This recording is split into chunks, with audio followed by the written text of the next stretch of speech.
नमस्कार, आवाज समाचार में आप सभी का स्वागत है। मैं हूं सीमा। खबरों की शुरुआत करते हैं। सबसे पहले नजर डाल लेते हैं हेडलाइंस पर। पीएम मोदी ने कर्तव्य भवन 3 का किया उद्घाटन। मंत्रालयों को मिला नया आधुनिक ठिकाना। बिहार में वोटर लिस्ट पर बवाल। एसआईआर अभियान पर 12 अगस्त को सुप्रीम कोर्ट में होगी सुनवाई। सुप्रीम कोर्ट की सख्ती, 65 लाख वोटर्स के नाम क्यों कटे? चुनाव आयोग से मांगी डिटेल रिपोर्ट। और उत्तरकाशी के धराली में तबाही का मंजर, 6 की मौत, 100 से अधिक लापता। धराली में फंसे हैं अब भी लोग। और अब खबरें विस्तार से। प्रधानमंत्री नरेंद्र मोदी ने आज राजधानी दिल्ली में सेंट्रल विस्टा परियोजना के तहत बने कर्तव्य भवन 3 का भव्य उद्घाटन किया है। कर्तव्य पथ पर करीब 1.5 लाख वर्ग मीटर में फैले इस आधुनिक सरकारी कार्यालय परिसर को अत्याधुनिक सुविधाओं से लैस किया गया है। एमएसएमई, डीओपीटी, पेट्रोलियम और प्राकृतिक गैस मंत्रालय और प्रधान वैज्ञानिक सलाहकार का कार्यालय एक ही छत के नीचे होंगे। मकसद है दक्षता, नवाचार और आपसी समन्वय को बढ़ावा देना। कर्तव्य भवन में स्मार्ट एंट्री सिस्टम, सीसीटीवी से लैस कमांड सेंटर, ई वाहन चार्जिंग पॉइंट, सोलर पैनल, अपशिष्ट जल पुनर्चक्रण और ऊर्जा बचाने वाले सेंसर जैसे तकनीकें लगाई गई हैं। खास बात यह है कि ये भवन 30% कम ऊर्जा की खपत करता है। शहरी कार्य मंत्री मनोहर लाल खट्टर के मुताबिक अगले महीने तक कर्तव्य भवन 1 और कर्तव्य भवन 2 भी बनकर तैयार हो जाएंगे और 2027 तक सभी 10 भवनों का निर्माण पूरा हो जाएगा। इसके बाद नॉर्थ और साउथ ब्लॉक को पूरी तरह से खाली कर दिया जाएगा, जिनकी जगह बनेगा भव्य भारत संग्रहालय, जहां महाभारत काल से लेकर आजाद भारत तक का इतिहास दर्शाया जाएगा। माना जा रहा है कि इन भवनों के तैयार होने से लेकर हर साल करीब 1500 करोड़ रुपए किराए में खर्च होने से बचेंगे। साथ ही पुराने और महंगे रखरखाव वाले कृषि भवन, उद्योग भवन, निर्माण भवन और शास्त्री भवन जैसे ऑफिस भी हटाए जाएंगे। सेंट्रल विस्टा परियोजना के तहत पहले ही नया संसद भवन, उपराष्ट्रपति इनक्लेव और कर्तव्य पथ का पुनर्विकास पूरा हो चुका है। अब अगले चरण में नया प्रधानमंत्री कार्यालय, पीएम आवास, इंडिया हाउस और राष्ट्रीय सुरक्षा परिषद सचिवालय भी बनाए जाएंगे। ये पूरी परियोजना 2031 तक पूरी होनी है। कर्तव्य भवन सिर्फ एक इमारत नहीं, नए भारत के प्रशासनिक मूल्यों और तकनीकी दक्षता की प्रतीक बनकर उभरी है। बिहार विधानसभा चुनाव से पहले वोटर लिस्ट की सफाई को लेकर विवाद गहराता जा रहा है। विशेष गहन पुनरीक्षण यानी कि एसआईआर अभियान पर सुप्रीम कोर्ट में याचिका दाखिल की गई है, जिसमें आशंका जताई गई है कि इस प्रक्रिया से लाखों नाम मतदाता सूची से हट सकते हैं। हालांकि सुप्रीम कोर्ट ने एसआईआर पर रोक लगाने से इनकार कर दिया है, लेकिन चुनाव आयोग को सुझाव दिया है कि आधार कार्ड और वोटर आईडी को दस्तावेजों के रूप में मान्यता देने पर विचार करे। जस्टिस सुधांशु धूलिया और जस्टिस जॉय माल्य बागची की पीठ ने कहा है कि एसआईआर पर तत्काल कोई अंतरिम रोक नहीं लगेगी, क्योंकि याचिकाकर्ताओं ने स्थगन की मांग नहीं की है। अब इस मामले की अगली सुनवाई 12 और 13 अगस्त को होगी। इस बीच चुनाव आयोग ने खुलासा किया है कि एसआईआर के पहले चरण में 65 लाख नाम मतदाता सूची से हटाए गए हैं, जिनमें से 22 लाख की मृत्यु हो चुकी है और 36 लाख लोग स्थानांतरित हो चुके हैं। आयोग ने भरोसा दिलाया है कि बिना सुनवाई किसी भी वोटर का नाम लिस्ट से नहीं हटाया जाएगा। याचिकाकर्ताओं की ओर से कपिल सिब्बल, अभिषेक मनु सिंघवी और गोपाल शंकर नारायण जैसे वरिष्ठ वकीलों ने दलीलें दी हैं। एसआईआर प्रक्रिया में नियमों को दरकिनार किया गया है और इससे महिलाओं, गरीबों और अल्पसंख्यकों के नाम हटने का खतरा है। अब देखना होगा कि 12 अगस्त की सुनवाई में सुप्रीम कोर्ट इस मुद्दे पर क्या रुख अपनाता है। सुप्रीम कोर्ट ने बिहार की वोटर लिस्ट से हटाए गए 65 लाख वोटर्स के मामले में चुनाव आयोग से बड़ा जवाब मांगा है। अदालत ने पूछा है कि किन आधारों पर इन मतदाताओं के नाम लिस्ट से हटाए गए हैं। दरअसल मतदाता सूची में विशेष गहन पुनरीक्षण यानी कि एसआईआर अभियान को लेकर विवाद गहराता जा रहा है। चुनाव आयोग ने 24 जून को बिहार से इसकी शुरुआत की थी और फिर इसे पूरे देश में लागू करने का फैसला किया था। इसके खिलाफ एसडीआर ने सुप्रीम कोर्ट का दरवाजा खटखटाया है। अब जस्टिस सूर्यकांत, जस्टिस उज्जवल भुइयां और जस्टिस एन कोटेश्वर सिंह की बेंच ने चुनाव आयोग से स्पष्ट पूछा है कि जिन 65 लाख वोटर्स को मसौदा सूची से बाहर किया गया है, उनकी पूरी जानकारी कोर्ट को दी जाए और इसकी एक कॉपी एडीआर को भी सौंपी जाए।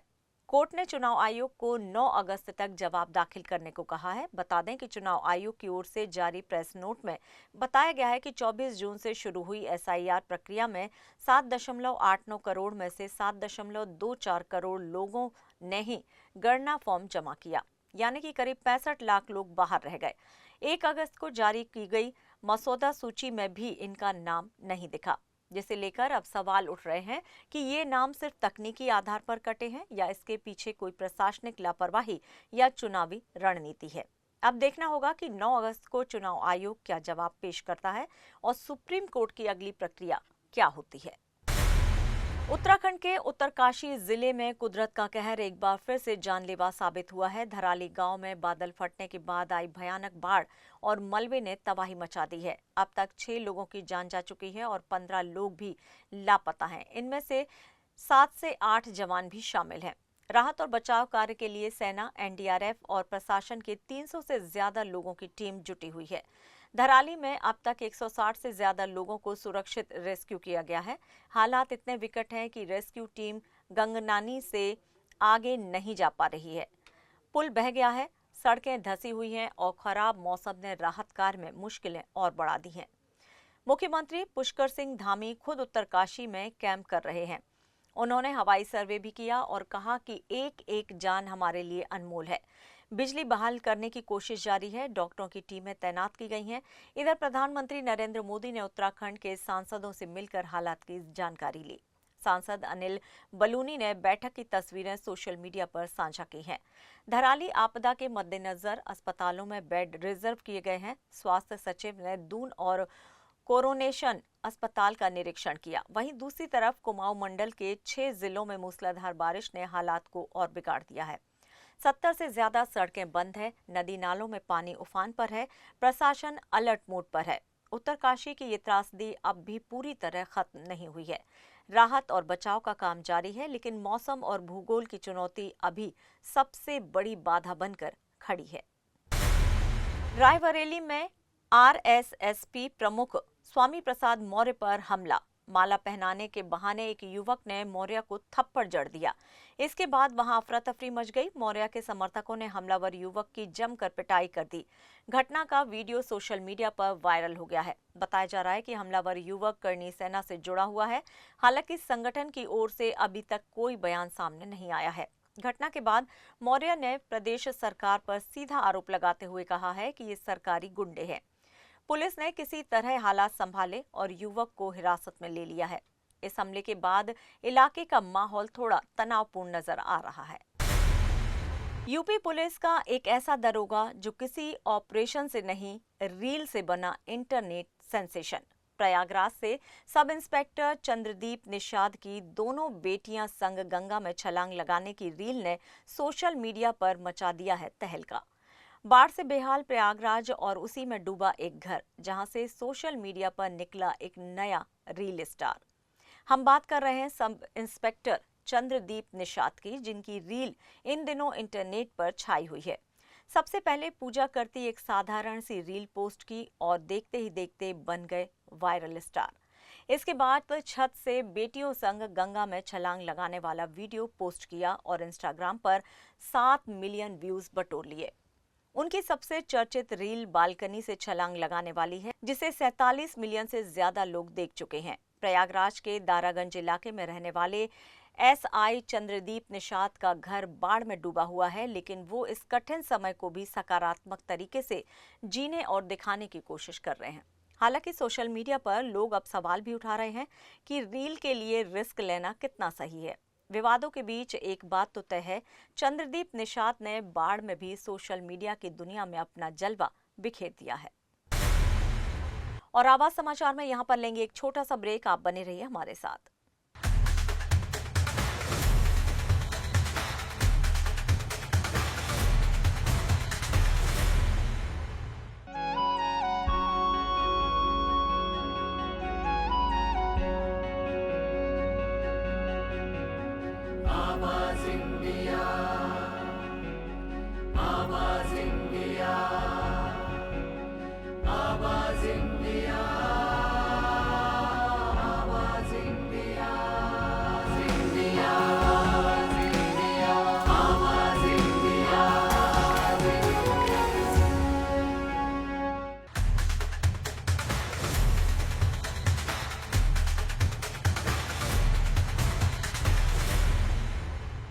ब्रेक के बाद एक बार फिर से आप सभी का स्वागत है। बढ़ते हैं अपनी अगली खबर की ओर।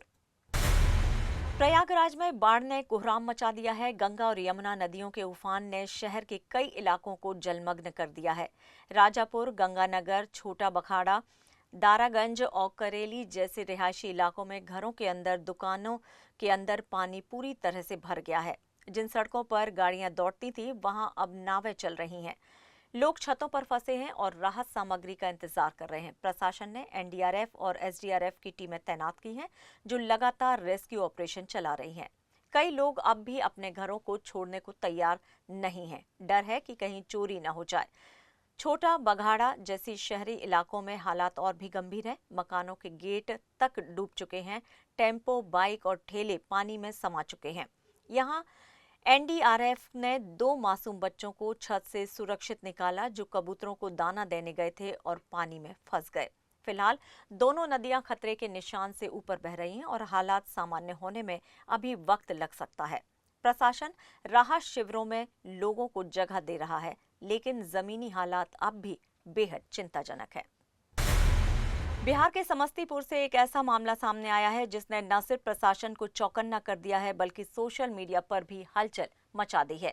मोइनुद्दीन नगर प्रखंड कार्यालय में अमेरिका के राष्ट्रपति डोनाल्ड ट्रंप के नाम पर निवास प्रमाण पत्र के लिए ऑनलाइन आवेदन किया गया। जी हां, आवेदन में ट्रंप की तस्वीर, आधार नंबर, पता और यहां तक कि ईमेल आईडी तक दी गई है। आवेदन आते ही लोक सेवा केंद्र से लेकर प्रखंड कार्यालय तक हड़कंप मच गया। अधिकारियों को जब शक हुआ तो फौरन जांच शुरू हुई। प्रखंड विकास पदाधिकारी डॉक्टर नवकंज कुमार और अंचल अधिकारी ब्रजेश द्विवेदी ने संयुक्त रूप से बताया कि जांच में पाया गया है कि पूरे आवेदन में फोटो से लेकर आधार और बार कोड तक के साथ छेड़छाड़ की गई है। इस फर्जी वाड़े की पुष्टि होते ही आवेदन को 4 अगस्त को रिजेक्ट कर दिया गया और अब अज्ञात व्यक्ति के खिलाफ साइबर थाने में एफआईआर दर्ज कराने की प्रक्रिया शुरू कर दी गई है। प्रशासन ने साफ कर दिया है कि ये कोई मजाक नहीं, बल्कि एक गंभीर अपराध है जिसे हल्के में नहीं लिया जाएगा। अगर जरूरत पड़ी तो आईटी एक्ट की धाराओं में कठोर कार्रवाई भी हो सकती है। आम जनता से प्रशासन ने अपील की है कि सरकारी पोर्टल्स और लोक सेवा केंद्रों का दुरुपयोग न करें, क्योंकि ऐसी हरकतें न सिर्फ संसाधनों की बर्बादी है, बल्कि जरूरतमंद लोगों को भी परेशान करती हैं।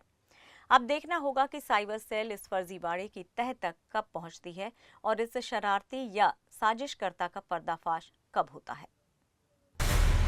दिल्ली में टीएमसी सांसद महुआ मोइत्रा और बीजेडी नेता पिनाकी मिश्रा के रिसेप्शन का बड़ा आयोजन हुआ। दिल्ली के होटल ललित में आयोजित महुआ मोइत्रा और पिनाकी मिश्रा के शानदार रिसेप्शन में देश के प्रमुख राजनीतिक नेतृत्व ने प्रेम और सौहार्द का संदेश दिया।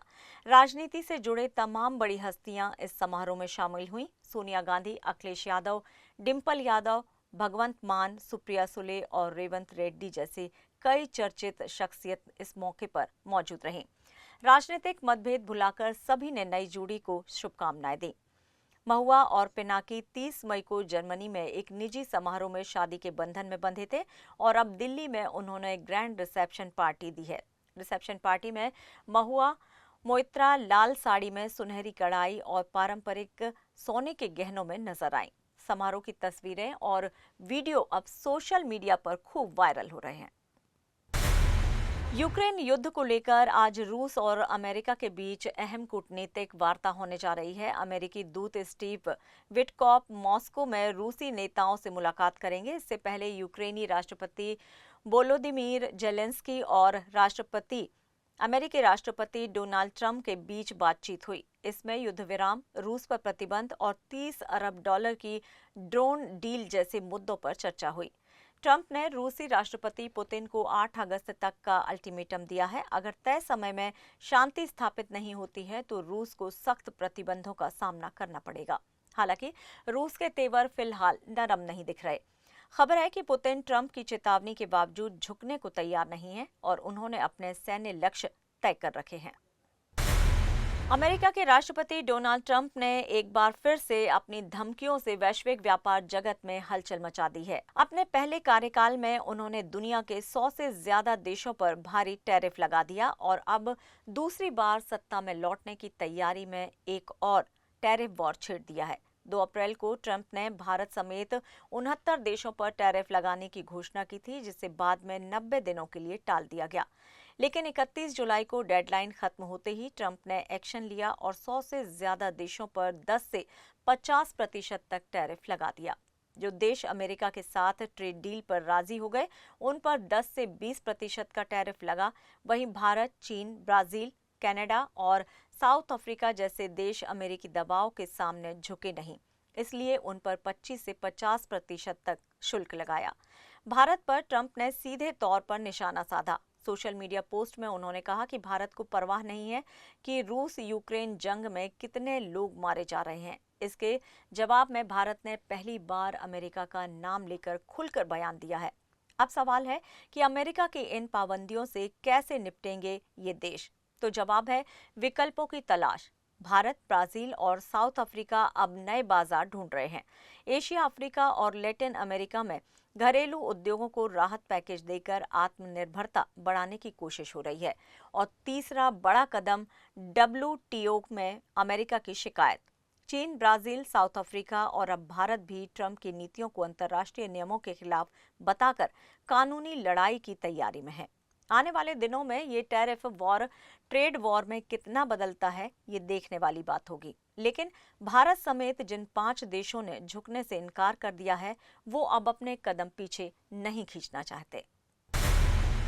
राजधानी पटना से एक शर्मनाक और झकझोर कर देने वाली खबर सामने आई है, जहां सिलीगुड़ी से पटना पहुंची नेपाल की रहने वाली एक युवती के साथ बस में दुष्कर्म की वारदात हुई है।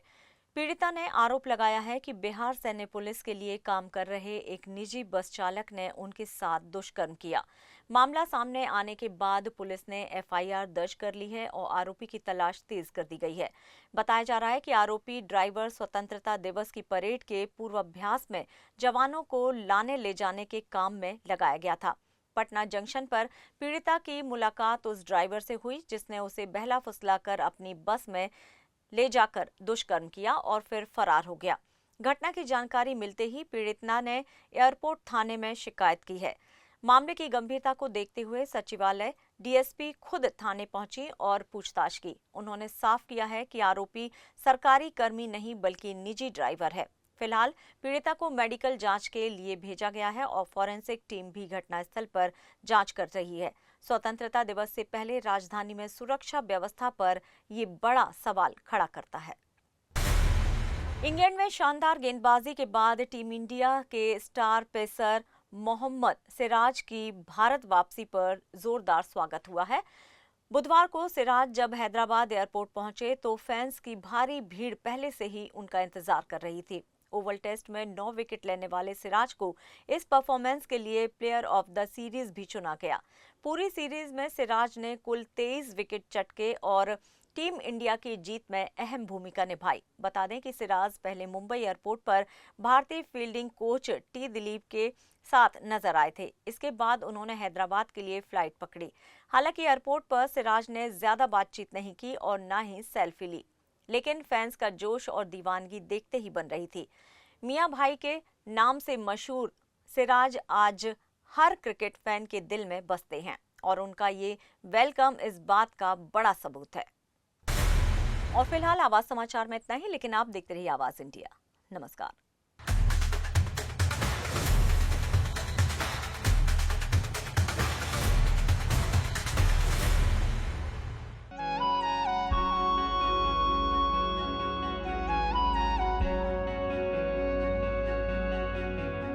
आवाज इंडिया।